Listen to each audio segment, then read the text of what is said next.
Hello, this is how to install and use the release Oracle Solaris 11.4.81 community build environment.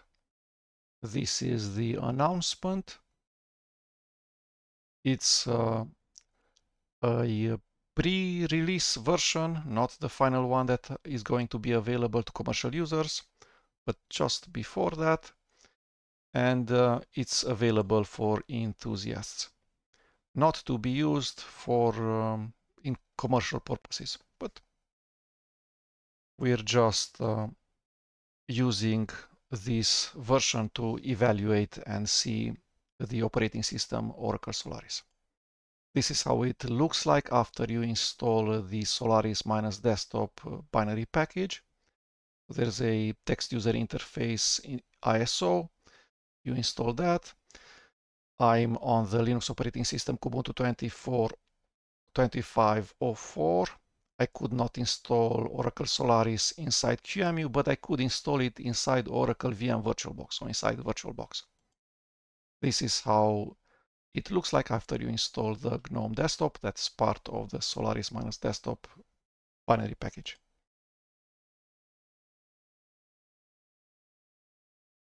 It's a standard GNOME desktop, as you would expect.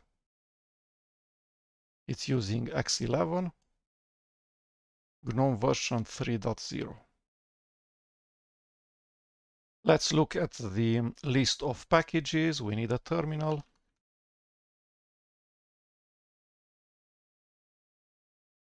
The package manager in Oracle Solaris and other Open Solaris derived operating systems is called IPS. The command line is pkg. We want to see the list of repositories that are enabled by default, which is package publisher.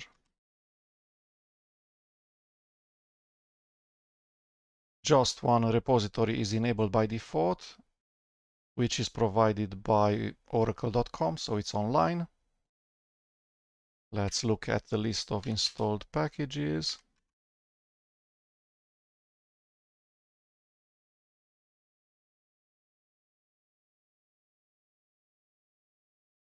It's interesting that they ship the GNOME desktop without any taskbar, without a maximize button, without a minimize button. It's great that the enterprise Open Solaris users accept such a desktop that doesn't resemble Windows 95. There's compression libraries, a ton of open source software.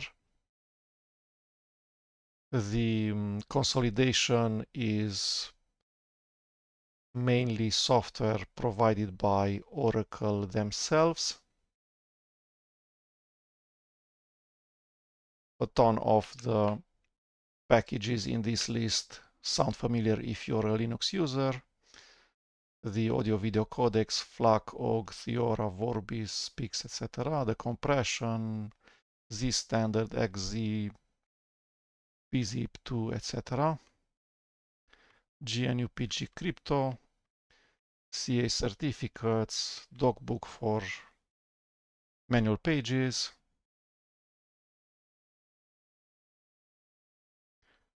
GU charmap, a graphical user interface application, the character map from GNOME, file roller, the zip application from GNOME, Evince, the PDF viewer from GNOME, tigervnc, probably the VNC viewer and server pre-installed, window manager TWM, LLVM,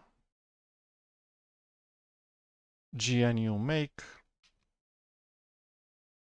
top, T-Shark, the text user interface Wireshark application, drivers for the Solaris kernel, GNU find utils and core utils, Orca, the accessibility graphical user interface app. So most of the minimal GNOME desktop plus a ton of applications for GNOME. Window Manager Mutter, version 45.7. And then follows probably the Solaris version 11.4.81. GNOME shell is version 45.9.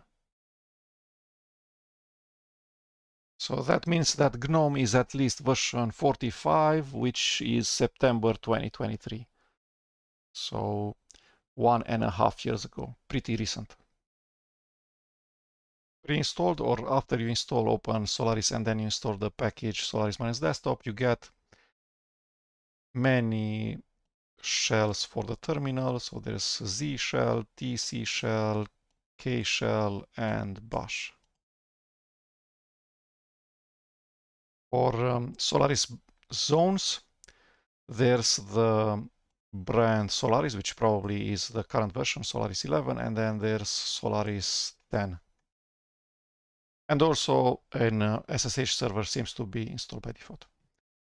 So this is, as you would expect, a GNOME shell session, pretty vanilla, without many changes, pretty recent, and with a full commercially supported Oracle Solaris operating system underneath with its features, ZFS, zones, SMF, etc.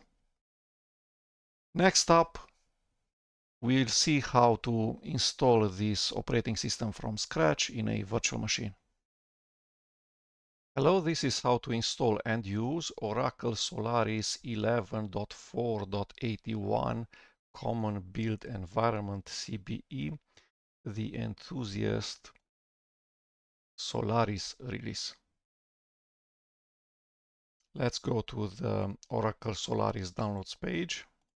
We want the ISO file, and then we're going to install it in a QEMU virtual machine. Click on Download Oracle Solaris 11.4 Common Build Environment. Takes you to the login page. Create a Oracle account. I have created a new account for oracle.com. I have received a confirmation email. I have logged in, and now I'm trying to download the file again. I got to this account. Let's see how we can download. Platforms, x86-64, so that's AMD 64 Intel.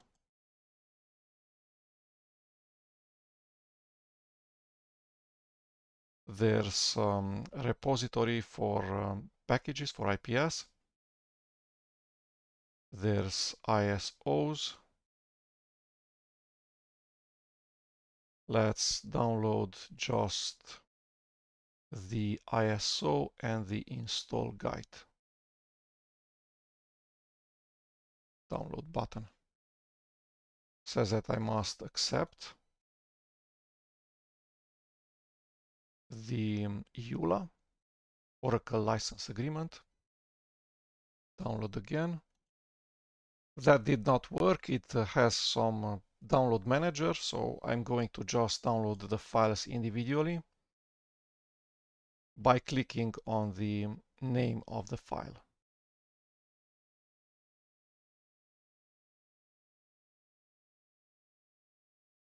Okay, so the file is half a gigabyte for the installation ISO.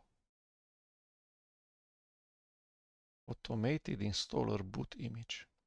The alternative is the ISO for the interactive text install. That's 1.1 gigabytes. Maybe we need this one. While the ISO is downloading, let's look at the installation guide. It's a zip file. Let's extract it.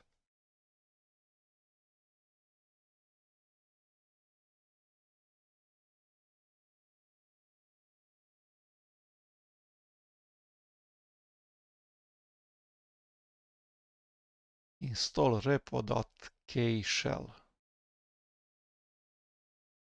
This command will set up the IPS repository.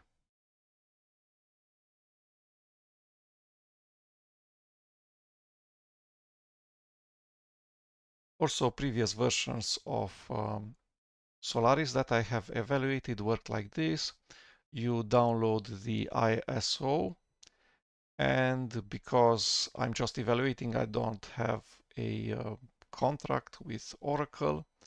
I probably cannot use the online binary package repositories, so I should download all of the files that make up the IPS repository that's available at the download site in here. Set that up as an IPS repository that the installation of Solaris can use, and then install from their packages. Of course, the packages will be all from the time that the repository has been created, which is probably May 9th, 2025.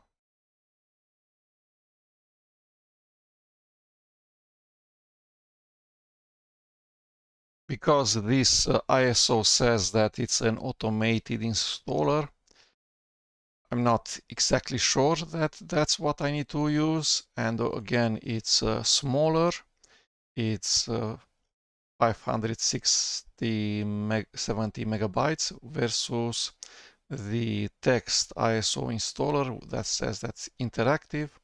That's 1.1 gigabytes. So I'm going to download the text, install ISO, and try that first. I'm on a Linux operating system, Ubuntu 25.04. I'm going to use the virtualization software Virt Manager QEMU-KVM to create a virtual machine. I'm going to use first the interactive text install ISO. If that doesn't work, if that only installs a text-only installation of Solaris without full graphical user interface, without GNOME, then I will recreate the virtual machine using the automated installer boot image ISO. Let's extract the text ISO.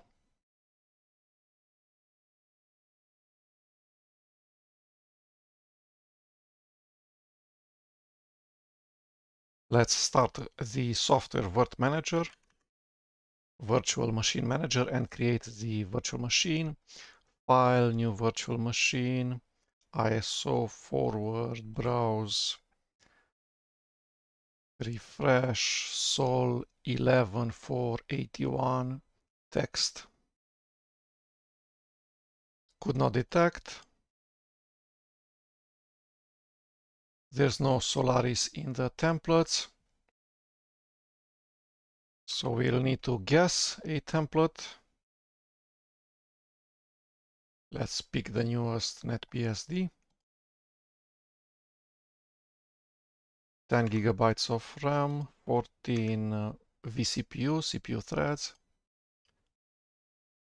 200 gigabytes virtual hard disk,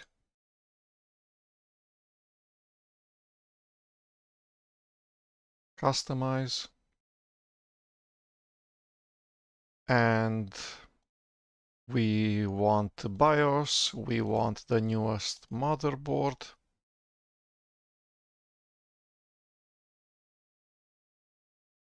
Let's fix the topology. That's just one hardware socket for the CPU, not more. The disks could be SATA, which is better than IDE. CD-ROM could be SATA, which is faster than IDE. Boot options will boot from the disk. E1000, tablet, and hopefully this is it. Begin installation. The virtual hard disk is being allocated, solaris.qcow2.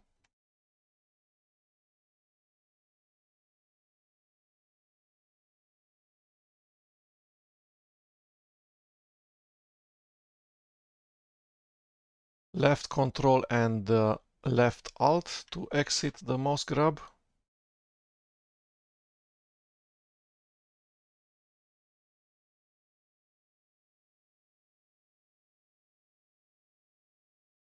Okay, that was not successful. Let's stop the virtual machine. In boot options, we should allow booting from the CD-ROM, put the CD-ROM on the first position, and make sure that the ISO is in the CD-ROM.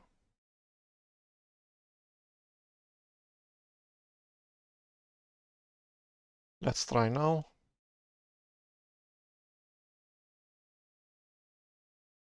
Can't find command load video.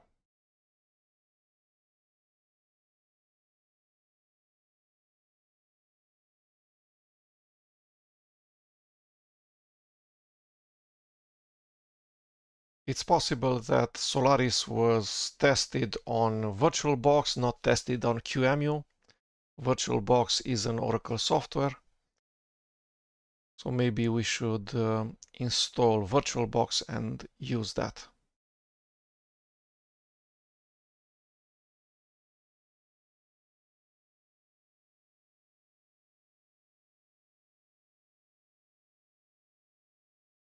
We did get a bit further.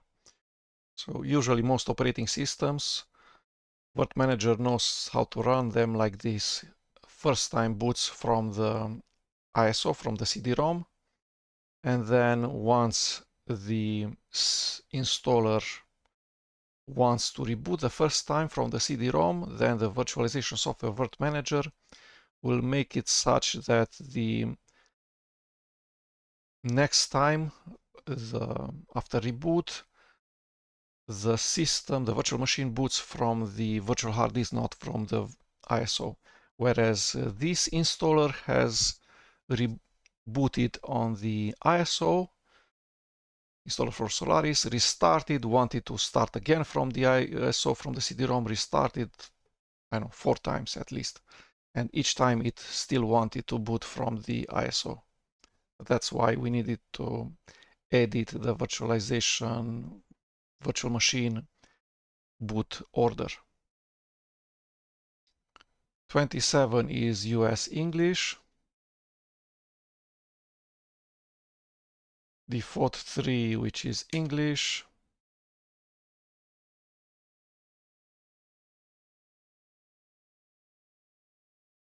All sorts of panics, call stacks,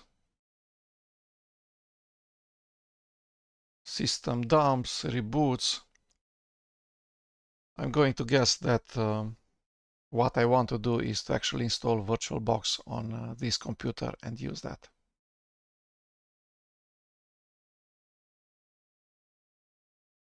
No SOF interrupts. Something, the modules loader is unusable. All sorts of errors. I want to install VirtualBox. I searched for the packages that have VirtualBox in name in the official Ubuntu deb repositories. Probably VirtualBox or VirtualBox Qt. Apt install VirtualBox. It does install VirtualBox Qt. It does install the Linux kernel modules.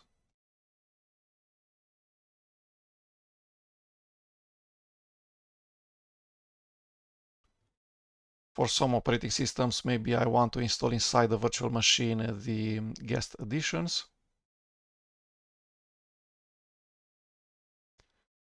It's preparing the DKMS out of 3 Linux kernel modules: VBox driver, VBox net adapter, VBox net filter.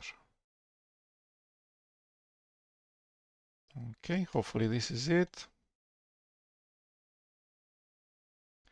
VirtualBox. And now we want to create the virtual machine. Let's start creating the Oracle Solaris virtual machine inside Oracle VM VirtualBox Manager, which is the VirtualBox virtualization software. Machine, new, name, Solaris, ISO, other,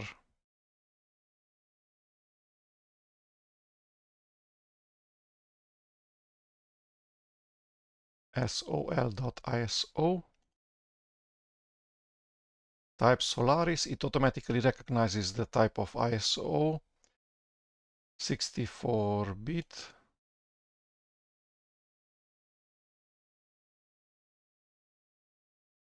Next. So let's go for 10 gigabytes of random access memory and as many CPU threads as possible. Probably half of the thread number. So I have 16 threads, 8 cores, CPU. So I guess that just 8 vCPUs can be allocated to this virtual machine. Create virtual hard disk, 200 gigabytes. Skip unattended, install false. No EFI, so that means BIOS. Finish. VM SVGA. Normal start.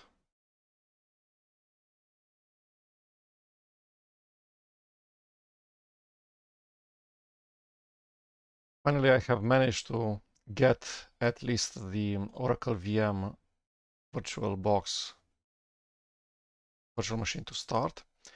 It refused to start because of the error vr_svm_in_use, where it complains that the hardware virtualization support that's in my CPU, which is an AMD CPU, was used by the libvirt, vir, sh, qemu, etc. There was no virtual machine running. It was just that the KVM kernel modules were loaded inside of the kernel. So what I ended up doing is removing the kernel modules. So that's as super user, as the user root, ls-mod to see the list of Linux kernel modules that are currently loaded inside the kernel space. Then I searched for KVM. There's two modules, KVM AMD and KVM. And there's an order in which you remove them. So first you need to remove KVM_AMD.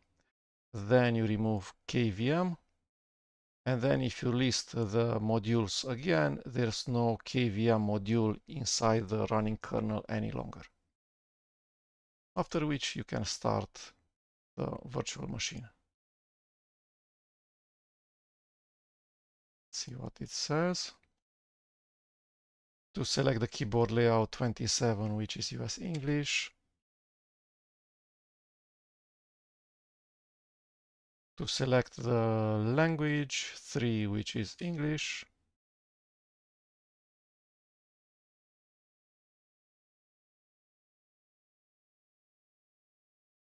There were some errors at the start of the boot process. We want to install Oracle Solaris.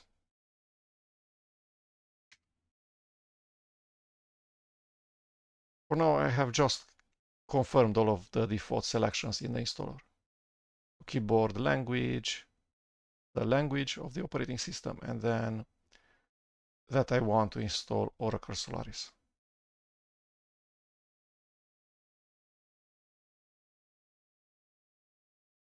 Okay, let's see what these messages are about.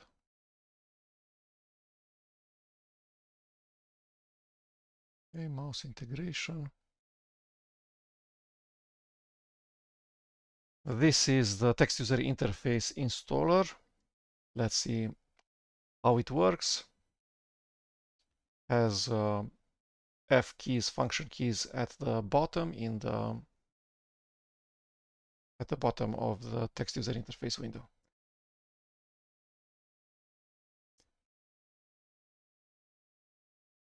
Okay, so this is a welcome screen that tells you how to use the keyboard. F2 to continue. Local disks, F2 to continue. SATA, so Oracle VirtualBox does support SATA. No need for IDE.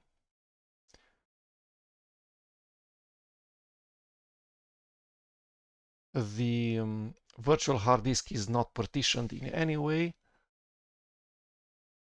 It's going to partition it. I'm not sure with GPT partition table, GUID partition table, or with MBR partition table. And then a Solaris partition, 199 megabytes. F2 to continue. Another confirmation that we want to install the hard disk to the entire hard disk. F2 to continue. Computer name Solaris correct. Networking Intel 1000. DHCP. Time zone.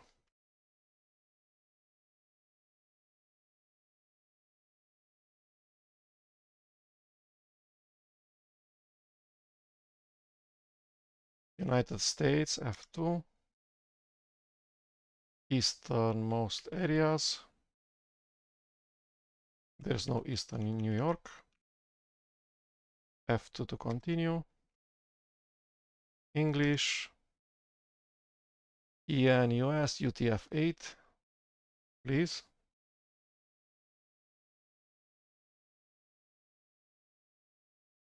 F2 to continue. Keyboard US English. Root password.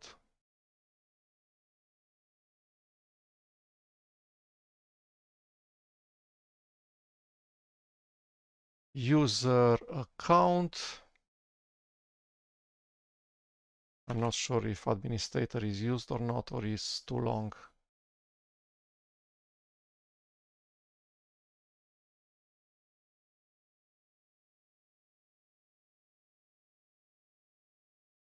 User password.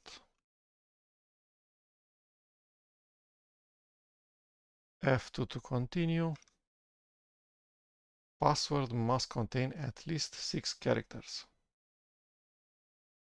Okay.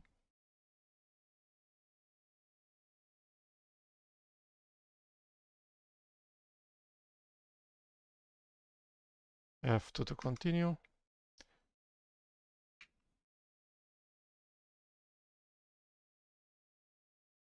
Oh, the password root. Okay. The root of the password of the user root.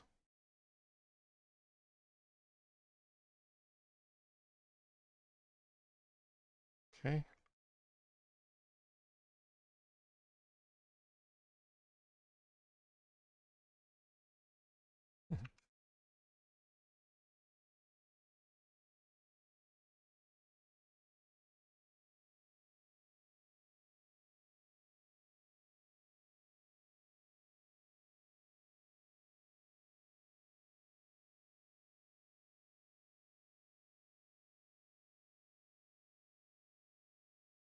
It's easier for you if you use your My Oracle support email address. I'm not sure what this thing is. F2. This is the installation summary, one of the final pages before actually writing to the hard disk and editing the hard disk partition table.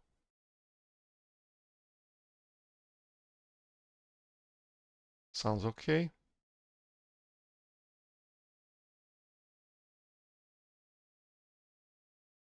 This is the final page of the installer wizard. It says that the installation was successful and I should reboot.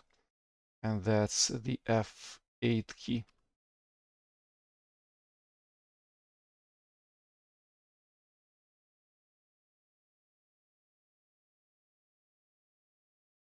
It again booted from the ISO, which is not okay. We should remove the device from the drive.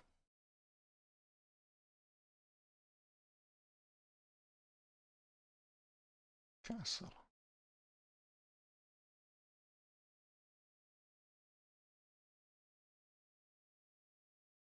I'm not sure right now if it booted, so it's certainly started booting from the ISO, from the CD-ROM drive, but then it asked the question if I want to start the installer, did not answer anything, so I'm not sure if the timeout action is to select the first option, which is to start the text user interface installer wizard, or to continue booting with the first available hard disk that's not the CD-ROM drive.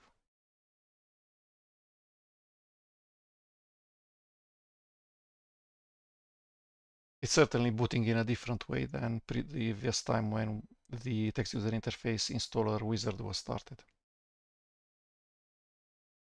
It has initialized SMF, which is similar to systemd, the service management framework. It did something similar to a systemd reload daemon.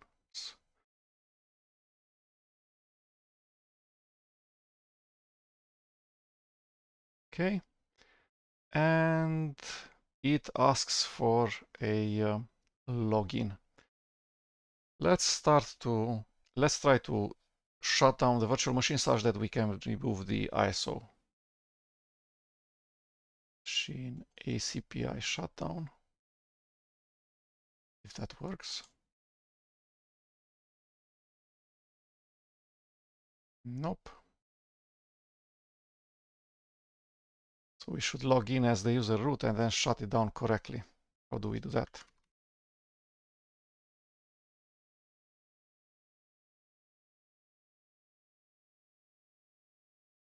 Mission denied. Okay, so the user root is not allowed to log in.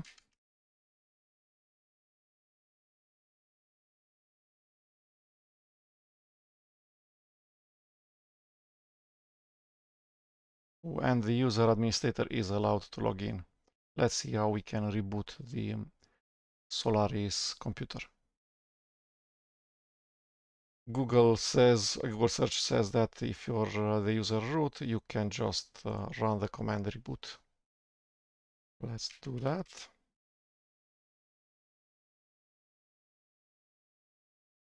Let's see if there's a sudo.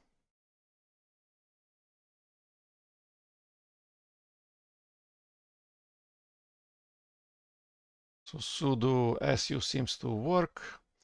su space minus seems to work. Let's try reboot. Illegal option.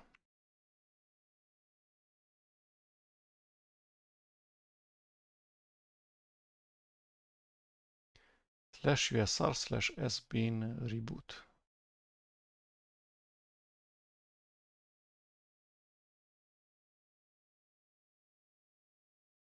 Okay.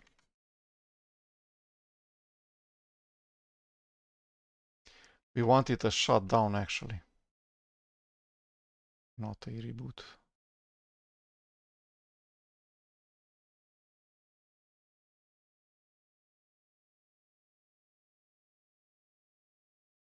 Close this thing.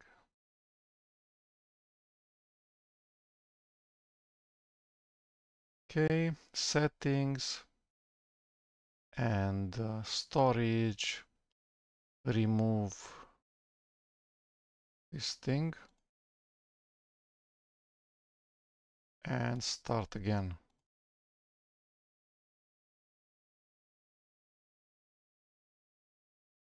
GNU grub as the bootloader. Right control in order to get the mouse outside of the VirtualBox window. 30 seconds of timeout.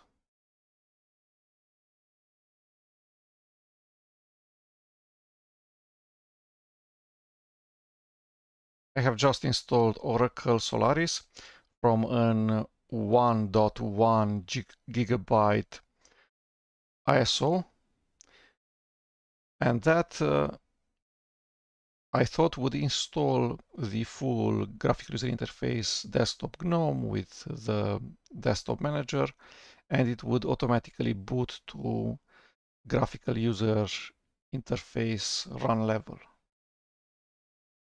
But now when I start the computer, I see that it's booting in text interface mode, probably multi-user, and asks that I log in.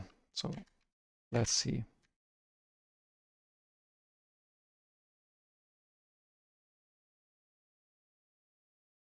Let's see what run level we are in, if we can switch the graphical user interface 1, if we have the X server installed. So it says that we should look at /etc/init tab.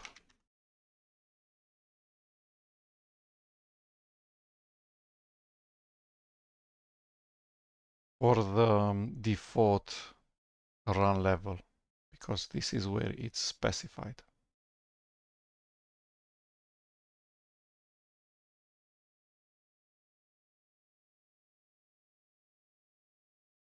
Okay, not clear.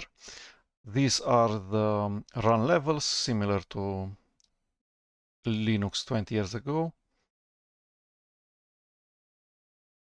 By this, I guess that the IPS packages for GDM and the GNOME desktop and their dependencies are not installed yet. I searched on Google Solaris switch run level. I got to this document, Solaris tips for Linux users, how to use Oracle Solaris for Linux users by fujitsu.com.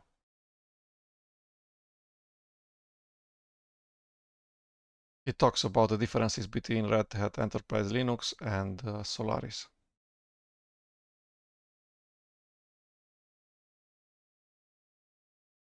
The run levels are different. There's no X run level. And if we want the desktop, we should install this package, solaris-desktop. Let's see if that's possible.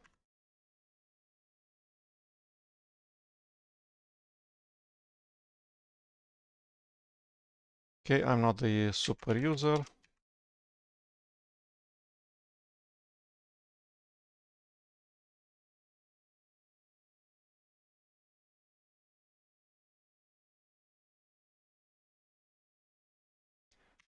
Package install Solaris desktop.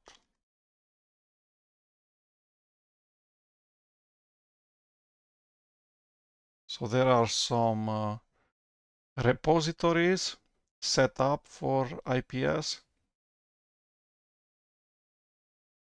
It's downloading metadata.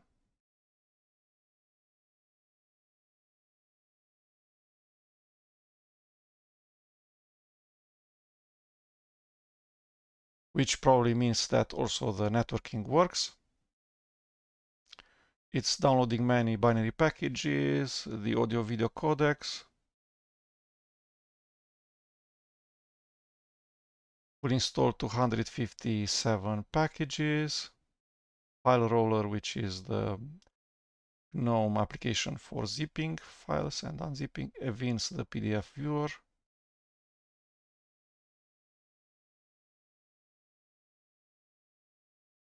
Really small download speed, 92 kilo somethings per second.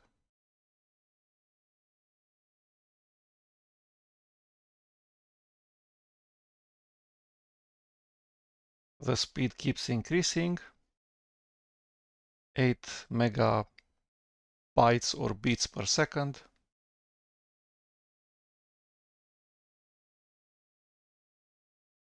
And back to almost zero. So the speed is fluctuating. It's really great that there are IPS packages and package repository. I'm not sure if on the current installation or inside the virtual machine, or if they come from the network. If there were no IPS package repositories, I would not be able to install any package until I do what the download page for the ISO says, which is to download the entire IPS repository, which is 10 zip files. Download them probably, I don't know, using wget to the virtual machine. Again, we're in text user mode, so I'm not even sure if openssh server is installed by default and running by default, which will also make it hard to, because you don't have copy paste of text without openssh. You would need to type a very long wget incantation just to download the 10 zip files, and then the k shell script to start the IPS repository on inside the virtual machine. So really great that there are some repository, which I guess they're remote. That's why I see this speed, and it's not. It's a very slow speed. Just if this IPS repository would be hosted by the virtual machine itself, the download speed should be huge. So the IPS package solaris-desktop finished installing with all of its dependencies. And the GDM service has been registered with SMF automatically. And it seems that it has also been started because we're now in the GDM, inside GDM. So let's log in. How do we do that? No mouse. I'll reboot the machine if possible. And take a snapshot.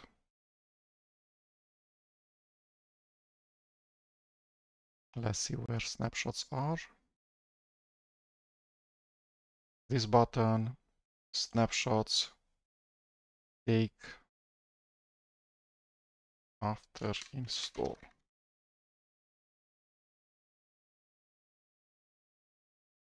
And now we can start the virtual machine.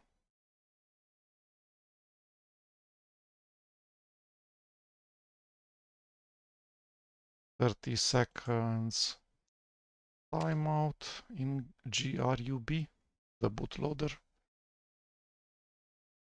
Let's see if the mouse works this time.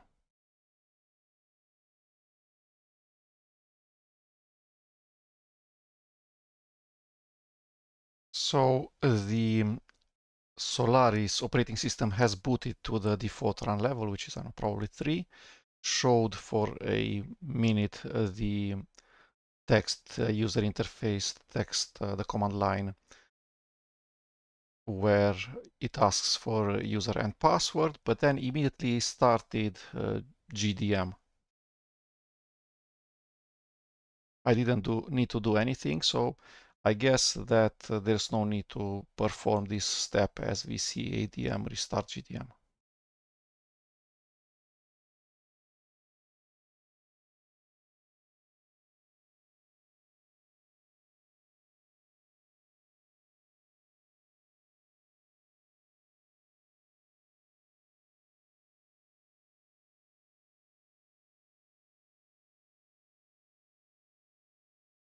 Okay, let's see if we can change the resolution. It says GNOME initial setup.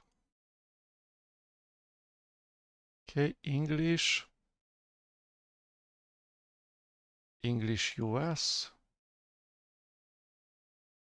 Not sure what this thing is. Start using Oracle Solaris. Let's see if we can change the resolution somehow.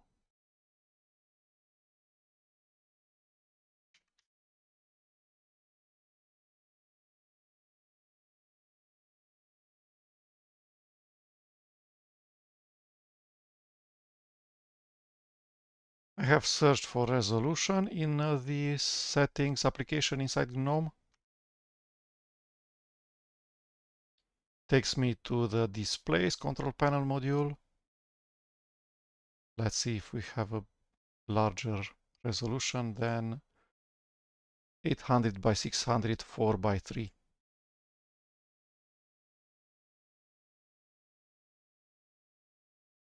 So greater than 616 by 9.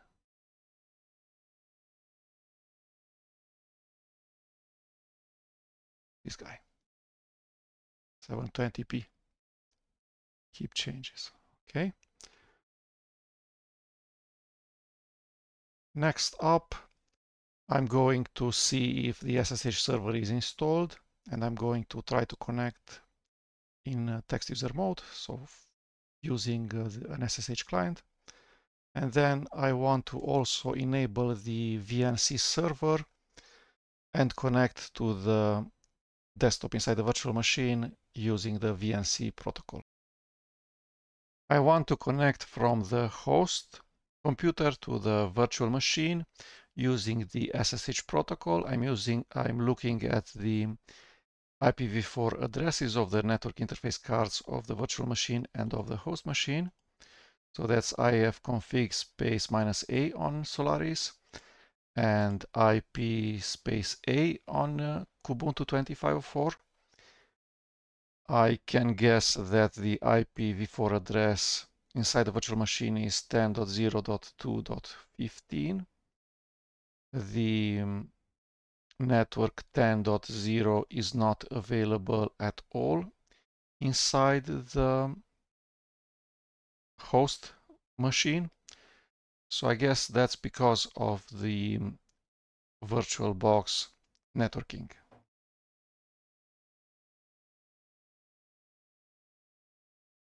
Okay, so the properties for this virtual machine. Let's go to the networking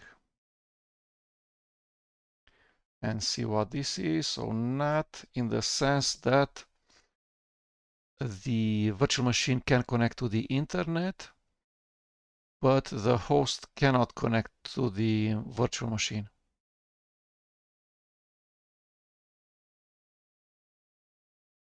Okay, let's see if we can do port forwarding. In this case,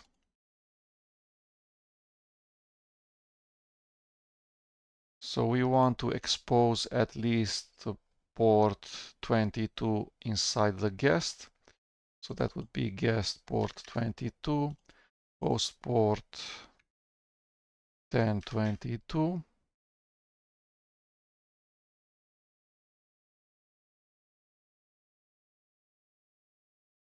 The rule name would be SSH. The IP addresses, I'm not sure if they need to be specified.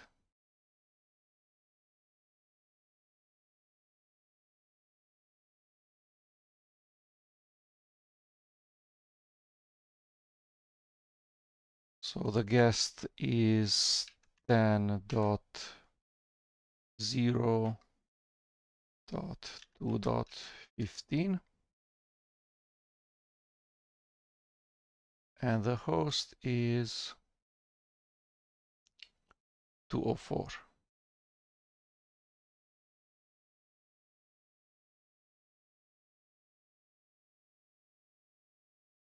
(192.168.0.204). Okay. Okay. So SSH, username, IPv4 address,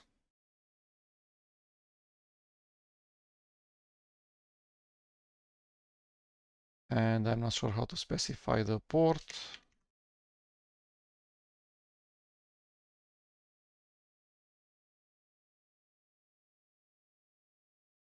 Let's prove that the SSH server is installed and running by default. Inside the Solaris virtual machine, I have run the command line SSH username administrator at the IPv4 address of the local loopback device. And it's a reply from an SSH server. Yes. And asks for the password.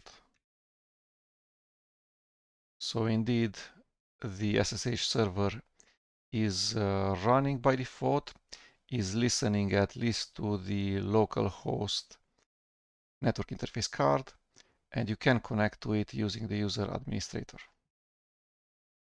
Let's install the text user interface Midnight Commander.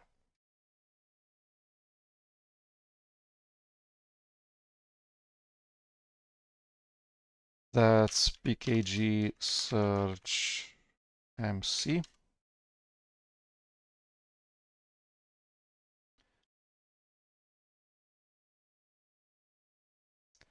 And that's Solaris file/mc.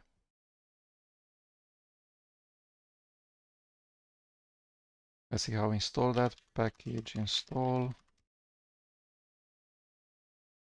The only package that has the name mc, so I'm going to guess that mc is enough.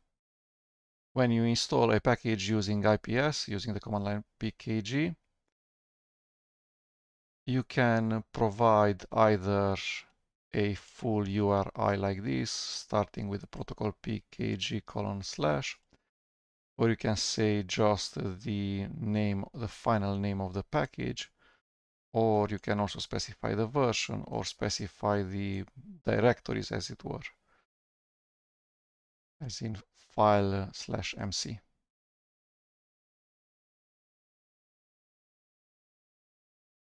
Like this. Okay, that means that MC is already available.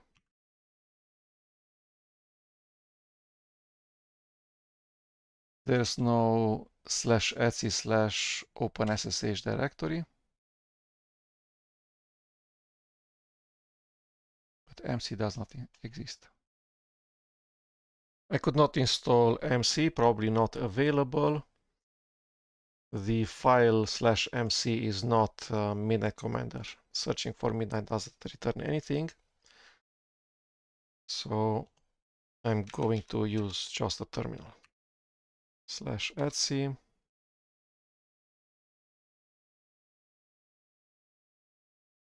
There's an SSH directory in here.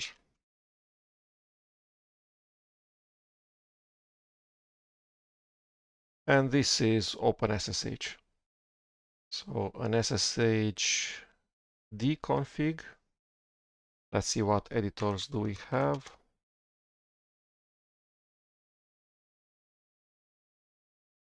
There's GNU Nano.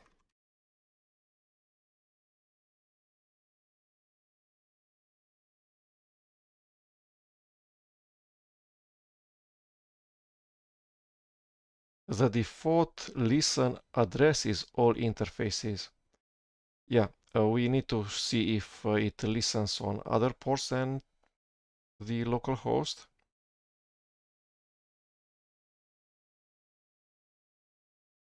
That's it.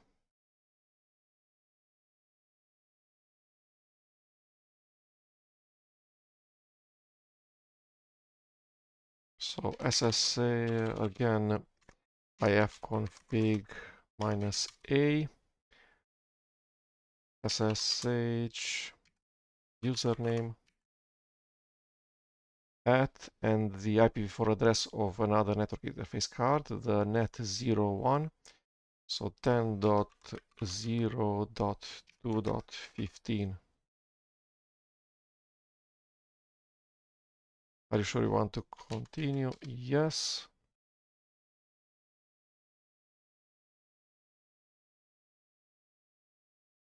And that's it. We're inside SSH,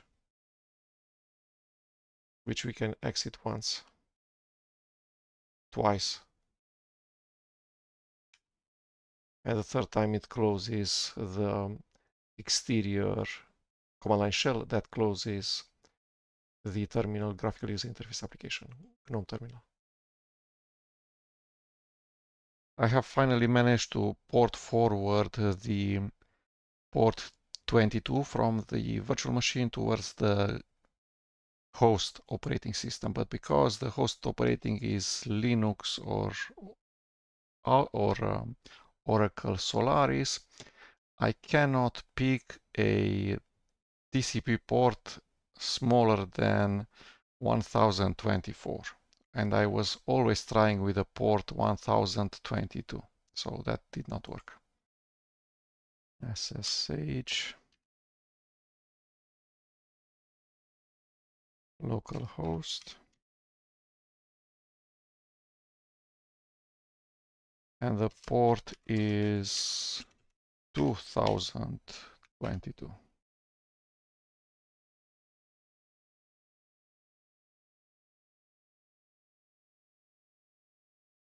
Okay, so on Google I search for VirtualBox NAT network, goes to the manual, product manual, chapter 6, virtual networking. In here there's a chapter about network address translation, says that network address translation is the simplest way for the virtual machine to have networking. Virtual machines cannot see each other. The host operating system cannot see the virtual machine. The virtual machine can see the IPv4 local loopback interface, network interface card from the host machine. That's mapped to the port.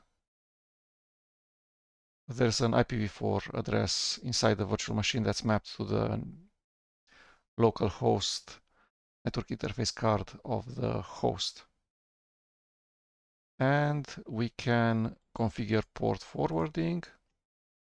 And in here it says that I'm doing it in the correct place. So virtual machine, settings, network, the correct network interface card, the correct attached to network, and then advanced and port forwarding. I needed to specify IPv4 addresses. So for the host virtual machine, for the host, the machine that hosts the virtual machine, it's going to be localhost. And where it says about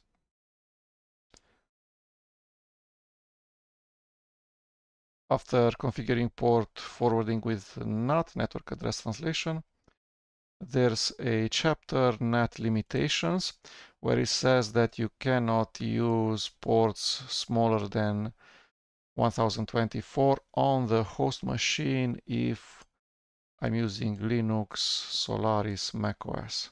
So probably possible from Windows host. That's why the examples always use 2222 for forwarding the SSH port. Let me actually use that.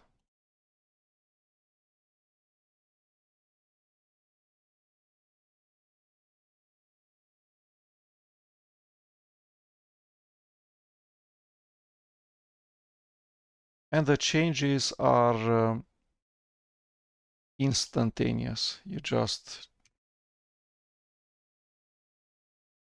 do the changes in the Oracle VM settings for the virtual machine, and they're automatically applied when you press the OK button. No need to restart the virtual machine.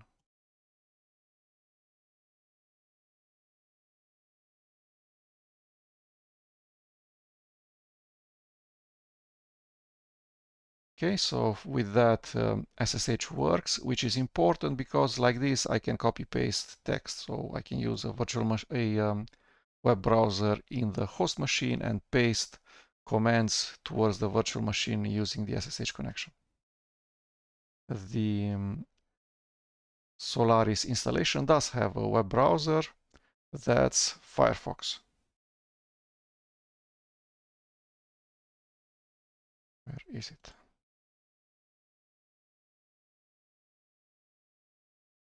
there's also Thunderbird pre-installed.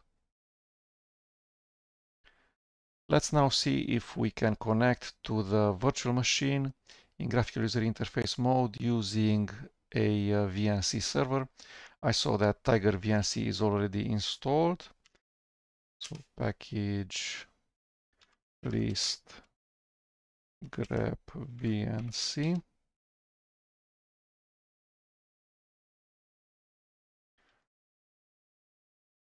I'm trying first the instructions on my wiki page and mariusp.github.io, how to install a VNC server.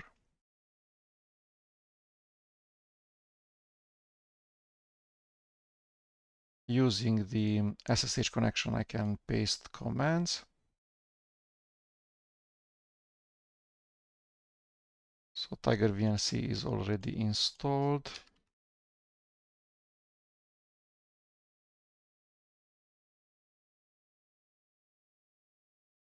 How do we list the remote packages?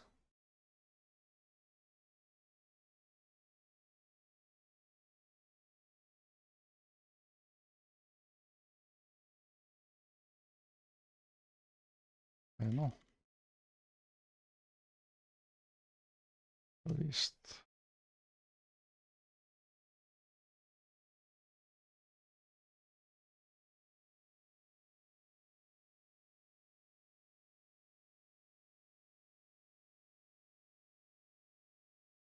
So the steps if the tigervnc binary package IPS that is installed on Oracle is similar to the ones in Linux would be to disconnect from the graphical user interface.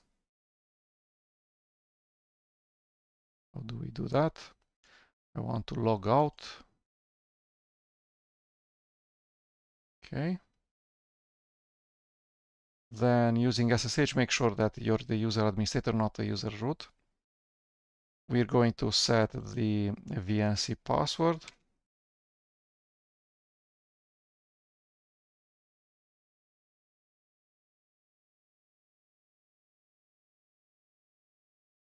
Would you like to enter a view-only password? No. And just start the VNC server. Not even this column one probably is not even needed.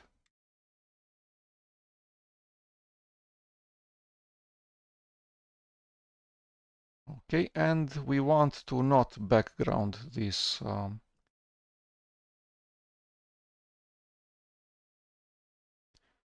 this process.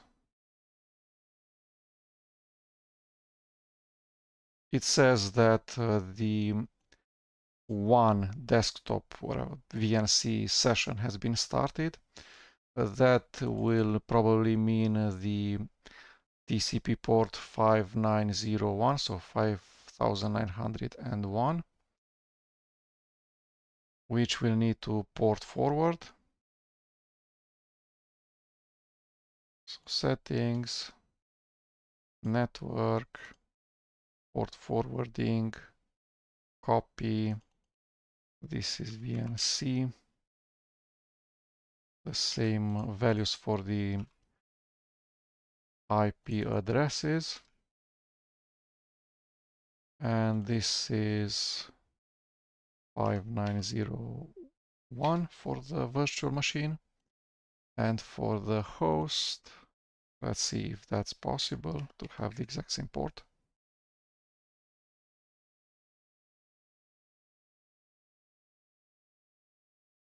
But then port forwarding is not really needed. You can go via the SSH connection. But first, let's try with port forwarding.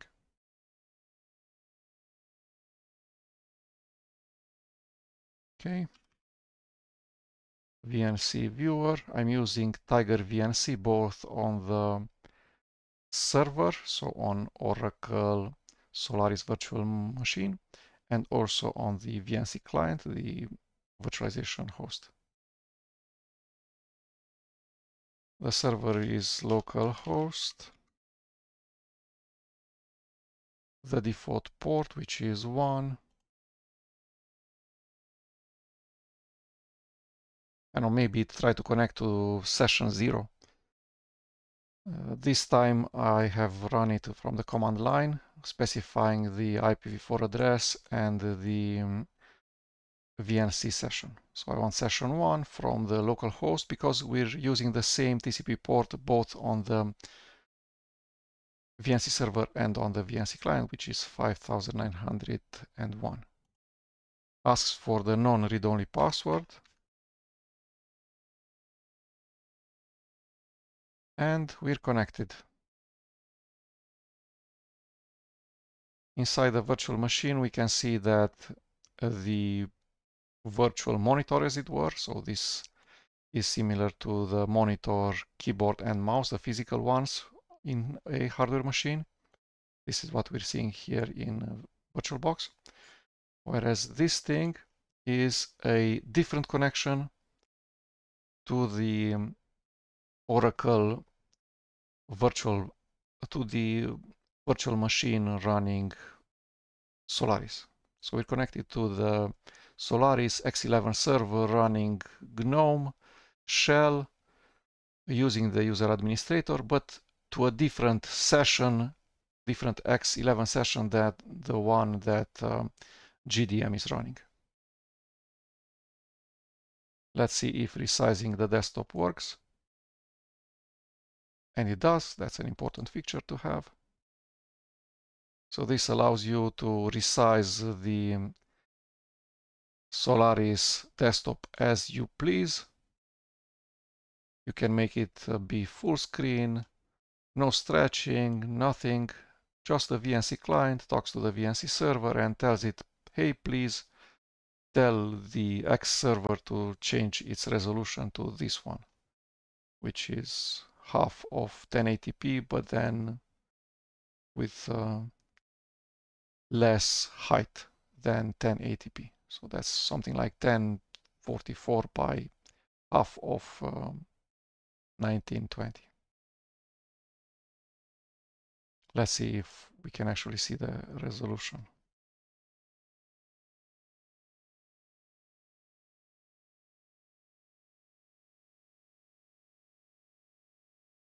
Yeah, super strange resolution.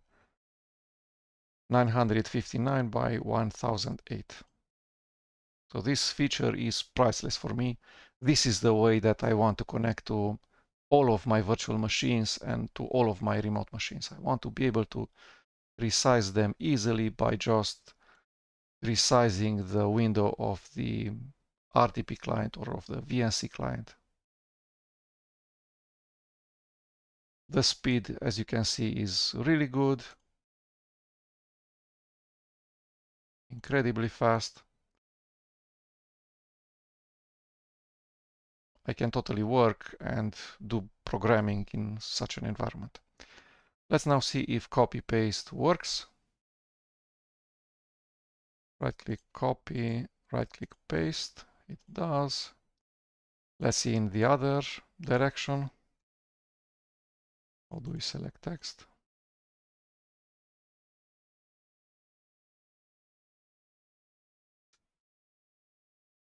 It does work. These are the features that I'm interested in when I work remotely in graphical user interface mode or when I connect to a virtual machine in graphical user interface mode. I want to be able to have my web browser with my accounts, with everything installed on just one computer, the important computer, the hardware computer, and then all of the virtual machines, all of the remote machines, I'm going to just copy paste text from the only web browser inside the hardware machine towards each individual virtual machine or remote desktop. Copy paste works. The graphical user interface connection is really, really snappy. Very similar to what I get inside the VirtualBox. But then with VirtualBox, if I resize the VirtualBox window, it will not tell the operating system that's inside to change its resolution. Copy paste of text will not work. I'm not sure if sound works. I'm not sure if video playback works using VirtualBox as well as it works using VNC connection. Okay, so this should be it. This is how you install the latest version of Oracle Solaris that's meant for enthusiasts.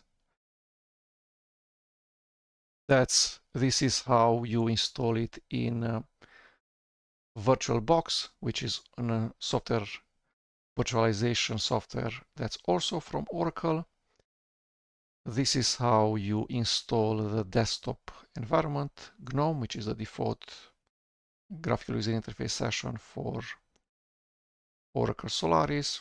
This is how you connect to it remotely using SSH. The OpenSSH server is installed by default and running by default. And you also have the VNC server tigervnc installed by default. The only thing that you need to do in order to connect using VNC is either what I did, so using the SSH connection, you run two commands. First, you run VNC password,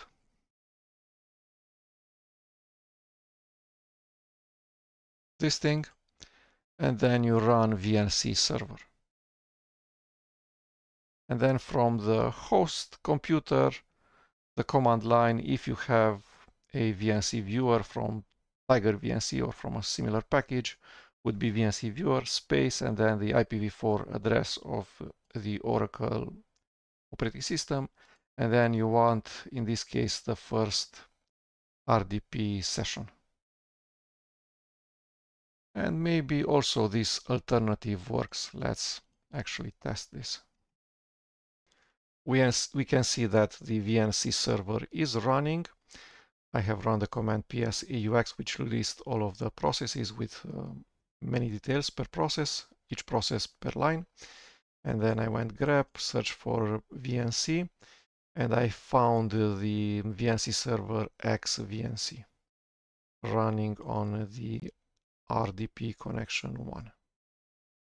Using VNC server, you start the server, but you can also stop the server. Or you can make the server not background itself automatically using probably the -fg command line parameter. So VNC server -fg does not background the server, which is useful because you can immediately close the server when you want using Ctrl+C. Otherwise, there's this possibility where you provide the X session or the X display or the VNC session, which is :1 in our case. The VNC client has closed automatically. And now if we run the same command, ps-aux grep VNC, it will not find anything related to VNC server xVNC tigervnc. Okay, so let's see. We're on the host machine. And we need to connect to the SSH server. Not exactly sure what the command line would be, but I'm going to determine it. So we want VNC viewer via, and then this is the SSH connection, and then this is an SSH port forward. So that means we need to disable the port forwarding. That's being done by VirtualBox. We want to keep the 22 one, but we want to not have the VNC one. So delete the VNC line. Okay. Okay. So in here we want to specify localhost or 127.0.0.1, and somehow we want to provide the password for the SSH server. I couldn't get a command line like VNC viewer -via to work, so I broke this command into the two parts that it really contains, which is first part where it does a port forwarding, and the second part where it starts the VNC viewer. So let's try to do this. So until now we managed to connect to VNC installed on the Solaris machine by SSHing into the Solaris machine, then running VNC server :1 -fg to keep it in foreground to make it easy to close it with Ctrl+C. But then we also required a port forwarding rule inside VirtualBox. But now we try to not use the port forwarding rule inside VirtualBox. We now have just one port forwarding rule in VirtualBox, which is for the TCP port 22, which is SSH inside the virtual machine, and on the host we have TCP port 2222. That's it. So we're going to use the functionality of port forwarding inside the SSH client. Let's see how that works. So let's see what it does. Administrator is the name of the Solaris user. The IPv4 address of the local host is the one that we're using along with port 2222, so 2222, which is port forwarded towards the Solaris virtual machine. And then once the SSH connection is established, we tell the SSH client to please do a port forwarding between the virtual machine's port 5901 and the local host 5901.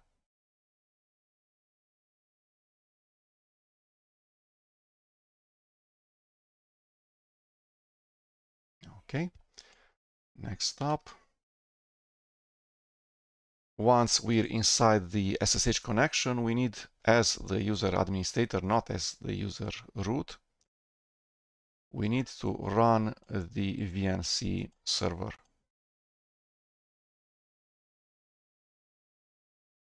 Says that it's already running, so let's close it first. VNC server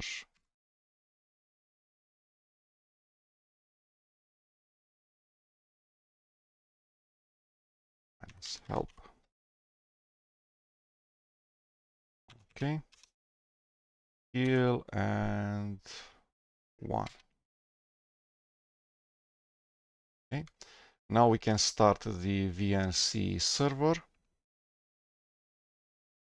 VNC server :1 FG.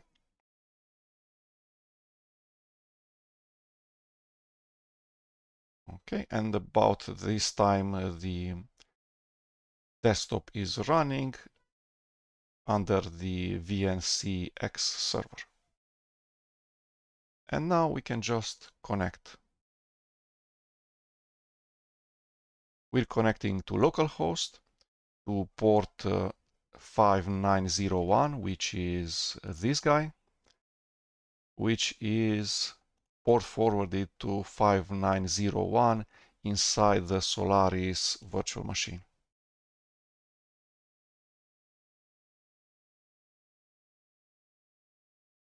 This is it. Let's close the VNC server by pressing Ctrl+C.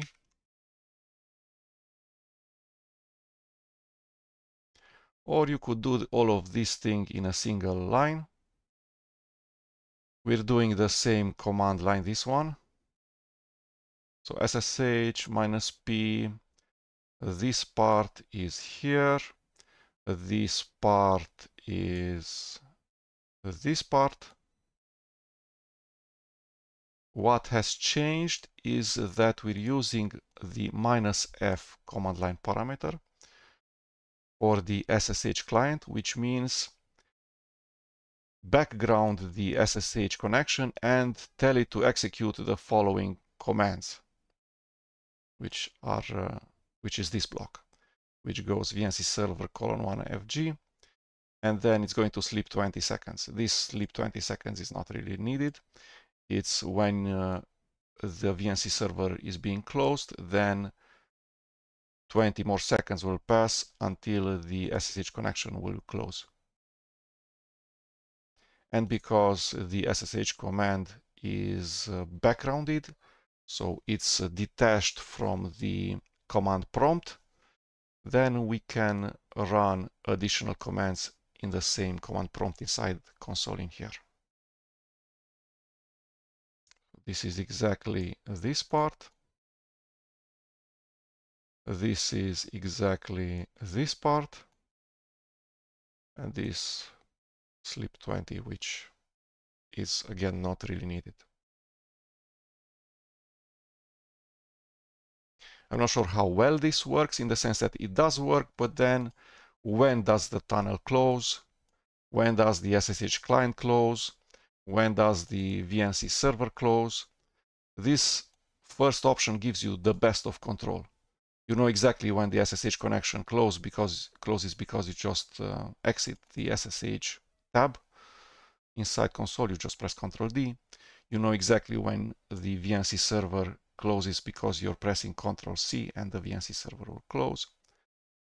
Whereas in here, it's a bit nebulous, and that's why you get things like the VNC server is already running on connection :1.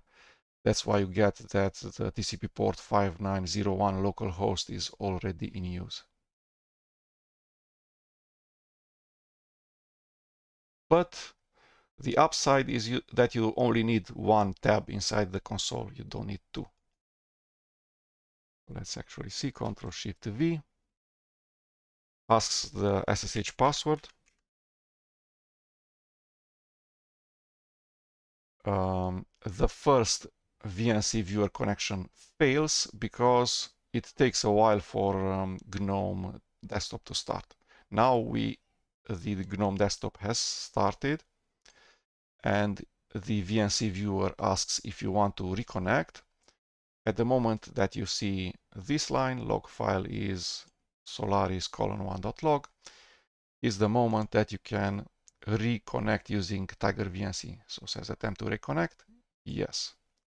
Asks for the password. So this is the VNC non-read-only password.